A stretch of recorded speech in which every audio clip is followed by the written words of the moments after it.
ఈరోజు మీకోసం పాలకూరతో పాలు పోసిన రెసిపీ చేస్తున్నాం చూడండి.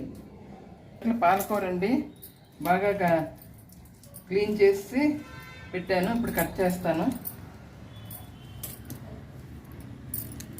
ఇదిగోండి తీసేసి పెట్టుకున్నాను.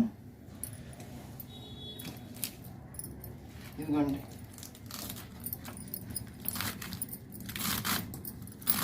పాలకూర చిన్న ముక్కలు తరిగేసి పక్కన పెట్టుకుంటాను.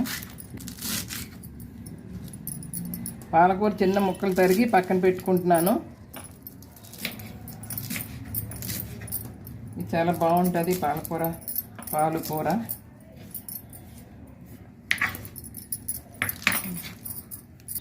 ఇదిగోండి 3 పచ్చిమిరపకాయలు, ఒక పెద్ద సైజు ఉల్లిపాయ కట్ చేస్తున్నాను. ఇదిగోండి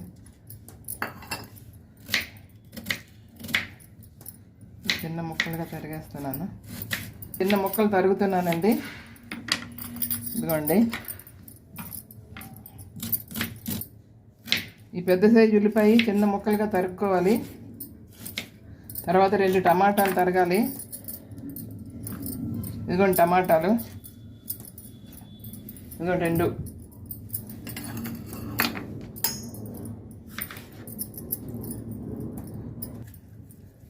ఇదిగండి మూచికి దగ్గర పచ్చిగా ఉంది, అందుకని ఇదంతా తీసేస్తున్నాను. ఇదిగోండి 2 టమాటాలు కట్ చేస్తున్నాను. ఇంకో రోజు 1 నిమిషం అయిందా ఇస్తున్నాను. స్టవ్ అంటించి కడాయి పెట్టాను.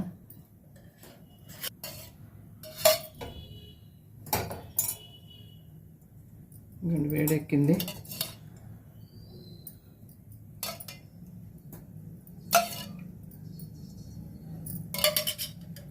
ఆయిల్ వేడెక్కింది. పోపు దినుసులు వేస్తున్నాను. శనగపప్పు, మినపప్పు, ఆవాలు ఇవి వేస్తున్నాను.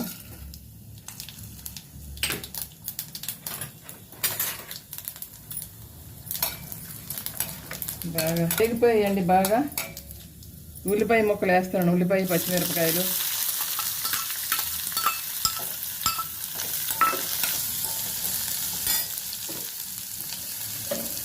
కొంచెం సాల్ట్ వేస్తున్నాను ఉల్లిపాయలు మెత్తపడడానికి. మూత పెట్టాను. కొంచెం ఉల్లిపాయలు మగ్గిపోతే చూడండి, కొంచెం ఉల్లిపాయలు కొంచెం కలర్ వచ్చాయి. ఇంకా కొంచెం కలర్ రావాలి.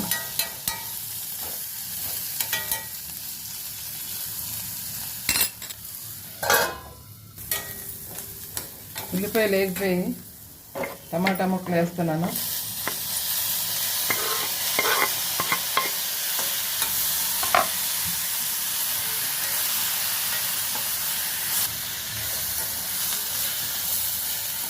బాగా మగ్గిస్తున్నానండి.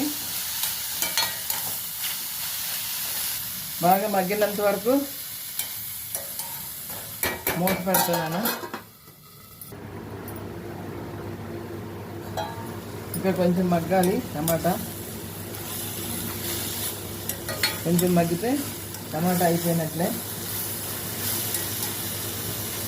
మరోసారి మూత పెడుతున్నాను.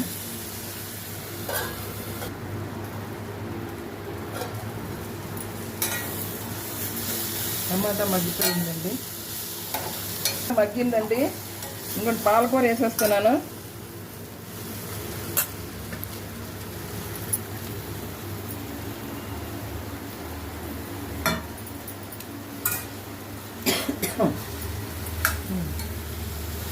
బాగా కలపాలి.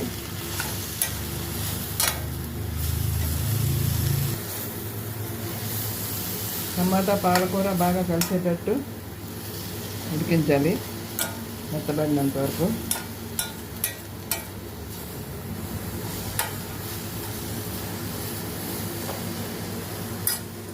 ఇదిగోండి ధనియాల పొడి చెప్తున్నా. ధనియాల పొడి వేస్తున్నాను. కారం వేస్తున్నాను.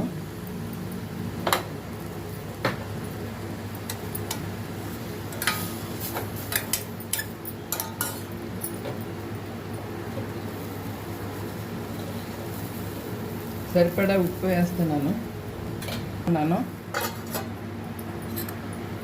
కొంచెం బియ్యం పిండి ఇలా 2 స్పూన్లు చిన్న స్పూన్తో కలిపేసేస్తాను. రోటీతో కూర కదా, ఇది కొంచెం చిక్కగా ఉండాలి, అందుకని 2 చెంచాలండి. చిన్న చెంచాతో ఇదిగోండి ఇలా కలిపేసి అట్టే పెడుతున్నాను. చూడండి, ఇలాగే కలపాలి. 2 స్పూన్లు మాత్రమే.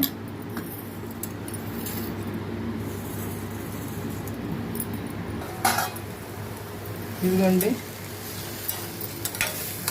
ఉడికిపోయింది. ఇది చూసారా, మెత్తబడ్డాయి.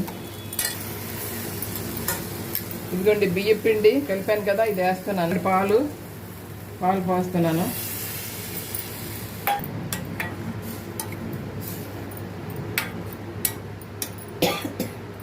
కొంచెం దగ్గర పడినంత వరకు ఉంచాలి. మరోసారి మూత పెట్టేస్తాను.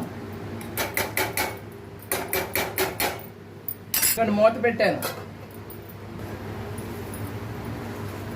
ఇదిగోండి పాలకూర పాలు కర్రీ అయిపోయినట్లే. చాలా బాగుంటుంది. రోటీతో అయితే చాలా బాగుంటుంది. రైస్తో అంత కాదు.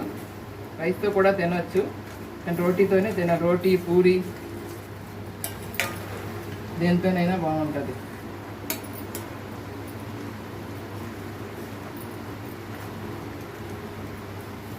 పాలకూర చాలా మంచిది, అందులో పాలు పోస్తున్నాం, ఇంకా మంచిది. ఫుల్ కాల్షియం వస్తుంది. పాలకూర పాలు కర్రీ చూడండి ఎలా ఉందో. ఇలాగే చెయ్యాలి, ఇంకా చిక్కగా చేయకూడదు, ఇంకా పలుచగా చేయకూడదు. ఇలా చేస్తేనే బాగుంటుంది రోటీతో. అయిపోయినట్లేనండి, స్టవ్ ఆఫ్ చేసేస్తున్నాను. పాలకూర పాలతో కర్రీ రెడీ.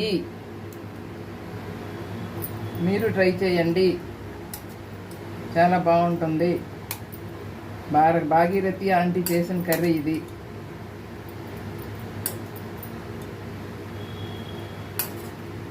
నచ్చితే లైక్ చేయండి, షేర్ చేయండి. మా ఛానల్ని సబ్స్క్రైబ్ చేయడం మాత్రం మర్చిపోకండి. Bhagirathi real log. ఇదిగోండి పాలకూర పాలతో కర్రీ.